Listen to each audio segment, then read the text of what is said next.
الحمد للہ وکفی وسلام علی عباده الذین اصطفى اما بعد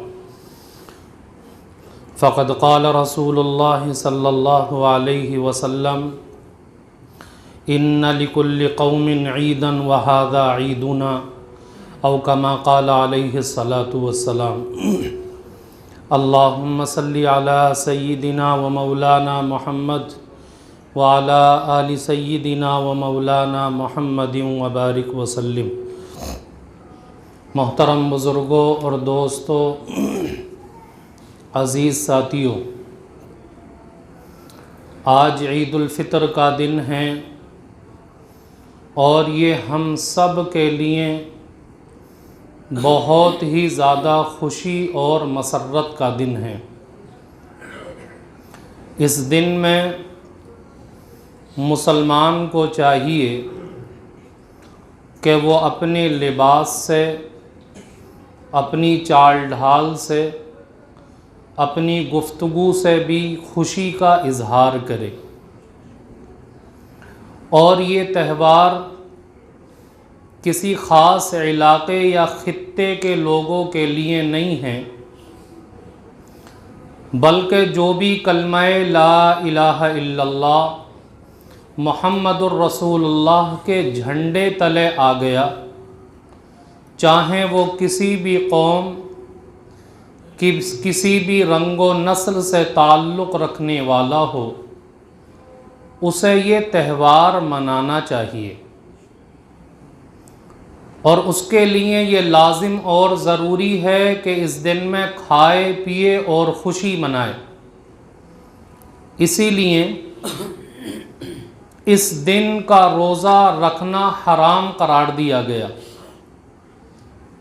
اس دن کے روزہ رکھنے کو سنت نبوی کے خلاف قرار دیا گیا۔ اب میرے بزرگوں، جو یہ دن ہے جسے ہم سب خوشی اور مسرت کے ساتھ مناتے ہیں، یہ دن 3 پہلوؤں پر مشتمل ہے۔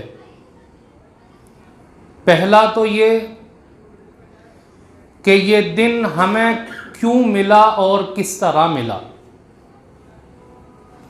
دوسرا پہلو یہ ہے کہ ہمیں اس دن کیا کرنا چاہیے، اور تیسرا پہلو یہ ہے کہ یہ دن ہمیں کیا پیغام دے کر کے رخصت ہوتا ہے۔ تو پہلی جو چیز ہے کہ یہ خوشی کا دن ہمیں کیوں اور کس طرح ملا، تو یاد رکھیں کہ یہ دن ہمیں رمضان المبارک جیسے عظیم مہینے کی بدولت ملا ہے۔ رمضان کے مہینے میں اللہ نے مسلمانوں کو روزہ رکھنے کا حکم دیا، مسلمان روزہ رکھتے ہیں، تراویح کا حکم دیا گیا، رات میں تراویح پڑھتے ہیں،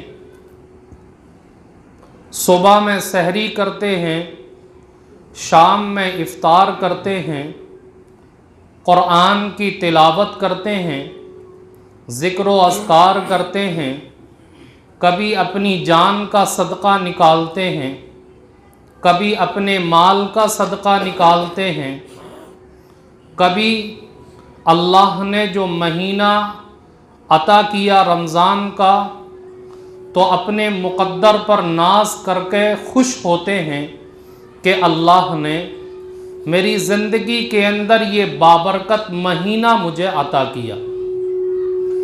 تو یہ جو مہینے کے اندر اللہ نے عبادت کا حکم دیا ہے، اور انسان اس مہینے میں اللہ کی عبادت کرتے ہیں، تو اس عبادت کے صلے میں اللہ نے یہ دن ہمیں عطا فرمایا خوشی کے لیے۔ جس طریقے سے دنیا کا ایک مزدور جب مزدوری کر کے فارغ ہوتا ہے تو اپنے ہاتھ منہ دھو کر کے، پسینہ پونچھ کر کے اپنے مالک کے سامنے جا کر کے ہاتھ پھیلاتا ہے مزدوری کے لیے، ایسے ہی اس پورے مہینے میں ہم نے محنت کی، پورے مہینے اللہ کی عبادت کی، اب جب عبادت سے فراغت ہوئی تو ہم بھی صاف ستھرے کپڑے پہن کر کے، خوشبو لگا کر کے اپنے گھروں سے اللہ تبارک و تعالی سے اپنے اس کام پر مزدوری طلب کرنے کے لیے آ گئے۔ اور روایات میں آتا ہے،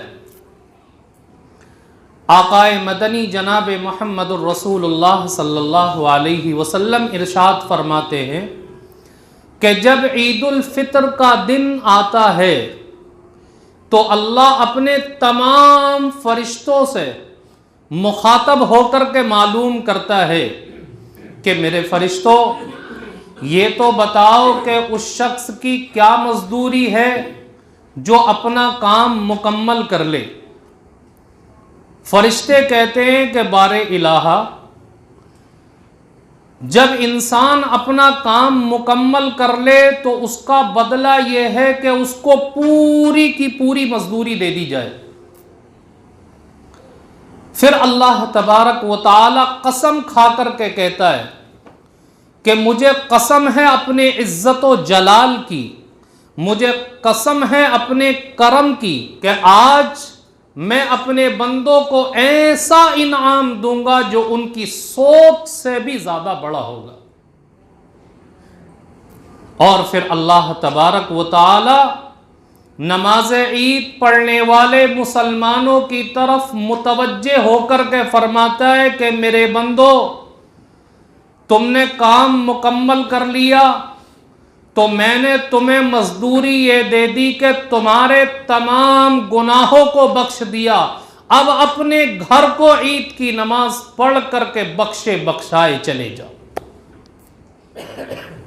اسی طریقے سے ایک دوسری روایت ہے، اس میں اللہ کے نبی علیہ السلام فرماتے ہیں کہ جب عید الفطر کا دن ہوتا ہے تو فرشتے راستوں کے کناروں پر، گلی کوچوں پر بیٹھ کر کے آواز لگاتے ہیں کہ اے مسلمانوں کی جماعت، اس رب کریم کے دربار میں چلو جو احسان کرتا ہے بھلائی کے ساتھ، خود عبادت کی توفیق دیتا ہے اور پھر اس عبادت کے اوپر بڑی مقدار میں اجر عطا کرتا ہے۔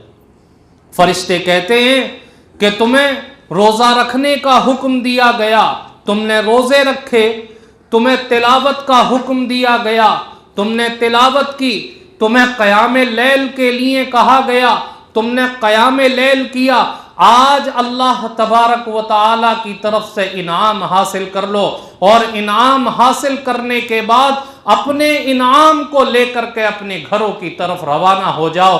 جب عید کی نماز سے فراغت ہوتی ہے تو اللہ رب العزت تمام بندوں کی مغفرت فرما دیتا ہے، اور ہر ایک کے ہاتھ میں مغفرت کا پروانہ ہوتا ہے، اور ہر نمازی، ہر روزہ رکھنے والا، ہر عید کی نماز پڑھنے والا مغفرت کا پروانہ لے کر کے اپنے گھر کی طرف روانہ ہوتا ہے۔ تو یہ دن کس لیے عطا کیا گیا؟ رمضان المبارک میں جو بندوں نے عبادت کی اس کے صلے کے طور پر اللہ نے یہ خوشی کا دن ہمیں عطا کیا۔ دوسرا پہلو یہ ہے کہ ہمیں اس دن میں کیا کرنا چاہیے۔ میرے بزرگوں یاد رکھیں کہ مسلمانوں کے یہاں خوشی ہو یا غم ہو، دونوں کے اندر اعتدال ہوا کرتا ہے۔ نہ خوشی اتنی زیادہ کہ حد سے گزر جائے، نہ غم اس قدر کہ انسان جان دے بیٹھے، بلکہ اللہ رب العزت نے دونوں کے درمیان اعتدال رکھا ہے۔ خوشی بھی اعتدال پر، غم بھی اعتدال پر۔ آج خوشی کا دن ہے تو یہ پیغام دیا جاتا ہے کہ ایسا نہ ہو کہ اس خوشی کے دن میں انسان لہو و لعب کے اندر مشغول ہو جائے، ناچ گانے میں مشغول ہو جائے، اللہ کی نافرمانیوں میں مشغول ہو جائے۔ ایسا نہیں۔ کیوں؟ اس لیے کہ اللہ نے ہمیں جو تعلیمات دی، ہمیں جو طریقہ دیا، ہمیں جو مذہب دیا ہے، ہمیں جو دین اسلام کی نعمت سے سرفراز کیا ہے، ہمارا طریقہ، ہماری تعلیمات، ہمارا مذہب دنیا کے تمام مذہبوں سے ایک دم الگ ہے۔ دنیا کے مذہبوں میں جب تہوار آتے ہیں تو لوگ ایسے ایسے غلط کام کرتے ہیں کہ اللہ کی پناہ، لہو و لعب، ناچ گانوں، شراب نوشی کے اندر مبتلا ہوتے۔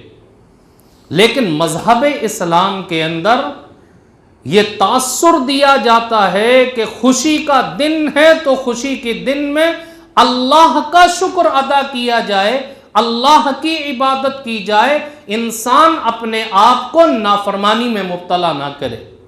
کیوں؟ اگر انسان اپنے آپ کو نافرمانی میں مبتلا کرے گا خوشی کا دن سمجھ کر کے، تو وہ یہ سمجھ لے کہ جو رب کریم رحیم و کریم ہے وہ جبار و قہار بھی ہے، بے حرمتی کرنے والوں کو بدنصیبوں کی فہرست میں شامل کر دیتا ہے۔ تو ہمیں کیا کرنا چاہیے اس دن؟ اللہ کا شکر ادا کرنا چاہیے اور اپنے آپ کو گناہوں سے بچا کر اللہ کی عبادت میں لگانا چاہیے۔ دو چیزیں ہو گئی، ایک تو یہ دن ہمیں کس طرح ملا، کس لیے ملا، اور دوسرے اس دن میں ہمیں کیا کرنا چاہیے۔ تیسری چیز تھی کہ یہ دن ہمیں کیا پیغام دے کر کے رخصت ہوتا ہے۔ تو میرے بزرگوں یاد رکھیں کہ یہ دن ہمیں یہ پیغام دے کر کے رخصت ہوتا ہے کہ مسلمانوں، تم نے اس پورے مہینے میں اللہ کی عبادت کی، اپنے آپ کو گناہوں سے بچایا، اپنے آپ کو اللہ کے احکام کا پابند بنایا، اپنے آپ کو زیادہ سے زیادہ عبادت کے اندر لگائے رکھا۔ تو ایک مہینہ جب تم نے عبادت میں گزارا ہے، ایک مہینہ جب تم نے گناہوں سے الگ ہو کر کے گزارا ہے، تو اب رمضان کے بعد بھی جو بقیہ زندگی کے ایام آئیں گے تمہیں اسی ایک مہینے کے طرز پر ان ایام کو بھی لے کر کے چلنا ہے۔ لیکن ہوتا کیا ہے؟ اس کے خلاف ہوتا ہے۔ انسان رمضان میں جھوٹ سے بھی پرہیز کرتا ہے، بدنگاہی سے بھی اپنے آپ کو بچاتا ہے، غیبت سے اپنے آپ کو بچانے کی کوشش کرتا ہے، نمازوں کی پابندی کرتا ہے، قرآن پورا سال اٹھا کر کے نہیں دیکھتا لیکن رمضان میں پڑھ لیتا ہے۔ یہ ایک مہینہ سب کچھ کرنے کے باوجود اس کی زندگی میں بدلاؤ آنا چاہیے لیکن بدلاؤ نہیں آتا۔ جیسے ہی رمضان گزرا پھر زندگی اسی معمول پر آ جاتی ہے جیسے رمضان سے پہلے تھی۔ مساجد خالی، قرآن اٹھا کر کے دیکھا نہیں جاتا، آدمی پھر ویسے ہی گناہوں کے اندر مبتلا ہو جاتا ہے۔ تو میرے بزرگوں یاد رکھیں کہ یہ دن ہمیں یہ پیغام دے کر کے رخصت نہیں ہوتا کہ ہم رمضان سے پہلے جس طرح زندگی گزار رہے تھے پھر ویسے ہی گزارنے لگے، نہیں، بلکہ یہ دن ہمیں یہ پیغام دیتا ہے کہ تم نے اس ایک مہینے کے اندر جیسے عبادت میں زندگی گزاری، باقی اس کے بعد زندگی کے جو ایام ہیں وہ بھی اللہ کی عبادت میں گزارنے کی کوشش کریں۔ کیوں؟ اس لیے کہ انسان کی زندگی کے جو لمحات ہیں وہ بہت زیادہ قیمتی ہیں۔ کچھ پتہ نہیں انسان کی زندگی کا کب آخری دن آ جائے۔ کوئی نہیں جانتا کہ یہ رمضان کا بابرکت مہینہ ہمیں اس سال ملا تھا، آئندہ سال زندگی میں نصیب ہوگا یا نہیں ہوگا، پتہ نہیں آج کے بعد اگلا دن ہمیں ملے گا یا نہیں ملے گا۔ ہم اپنی آنکھوں سے دیکھتے ہیں کہ آج اچھے خاصے نوجوان باڈی والے جن کے جسم کے اندر قوت اور طاقت ہے، منٹوں کے اندر حادثوں کا شکار ہو کر کے دنیا سے رخصت ہو جاتے ہیں۔ اور ہم کیا سمجھتے ہیں کہ اگر ہم دنیا سے رخصت ہو گئے، دنیا چھوڑ کر کے چلے گئے، تو کیا ہمارے گھر والے، ہمارے دوست و احباب، ہمارے رشتہ دار و اقارب ہماری بخشش کا سامان کریں گے؟ ہمارے لیے ایصال ثواب کرنے کی کوشش کریں گے. ارے آج زندگی کے اندر لوگ یاد نہیں کرتے، مرنے کے بعد کون یاد کرے گا؟ انسان کو اپنی زندگی کے اندر خود ایسے اعمال کرنے ہوں گے جو انسان کی نیا کو پار لگوا سکے. کسی کے بھروسے پر زندگی نہیں چلتی. اس لیے زندگی کے اندر ایسے اعمال کریں اور زندگی کے جتنے ایام باقی ہیں ان کو قیمتی سمجھ کر گزارنے کی کوشش کریں. تو یہ دن ہمیں یہ پیغام دے کر کے جاتا ہے. اور یاد رکھیں میرے بزرگوں، اگر زندگی کے باقی ایام بھی رمضان کی طرح گزریں گے تو جب موت آئے گی تو عید کی طرح آئے گی. کیونکہ آقا مدنی جناب محمد الرسول اللہ صلی اللہ علیہ وسلم کی یہ تعلیم ہے، آپ کا یہ ارشاد ہے کہ جیسے تم زندگی گزارو گے ویسے تمہیں موت آئے گی. جب ہماری زندگی رمضان کے علاوہ بھی رمضان کی طرح گزرے گی اللہ کی عبادت میں تو موت ہمیں اچھی آئے گی. اور اگر ہماری زندگی رمضان کے بعد گناہوں میں ملوث ہو گئی، عبادات کو ترک کرنا شروع کر دیا، اللہ کے احکام کو توڑنا شروع کر دیا، تو ہر آدمی فیصلہ کر سکتا ہے کہ اس کو موت کیسی آئے گی. اس لیے باقی ایام بھی اسی رمضان کی طرح گزارنے کی کوشش کریں. اللہ تعالی ہم سب کو کہنے سننے سے زیادہ عمل کی توفیق عطا فرمائے.